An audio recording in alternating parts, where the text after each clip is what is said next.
இந்த மோந்தா புயல் பொறுத்த வரைக்கும் கரை கடந்து விட்டது. தெற்கு ஆந்திராவில் கரை கடந்து அதீத கனமழை பொறுத்த வரைக்கும் அங்க பதிவாச்சு.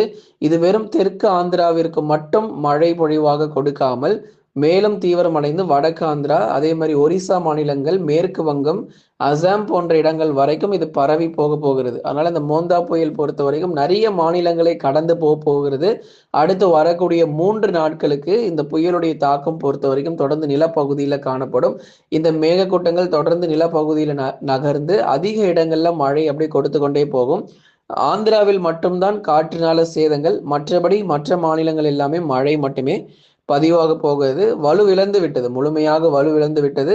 இப்போ மழை மட்டுமே நமக்கு தெற்கு ஆந்திராவில் இன்னைக்கும் நாளைக்கு வரைக்கும் அங்கே மழை வாய்ப்பு நீடிக்கும். அதுக்கப்புறம் அங்கேயும் மழை படிப்படியாக குறைய ஆரம்பிச்சிடும். ஏன்னா இந்த மோந்தா புயல் பொறுத்த வரைக்கும் ஒரு பகுதியை மட்டும் குறிவைத்து மழை இல்லாம எல்லா இடங்களிலும், அதாவது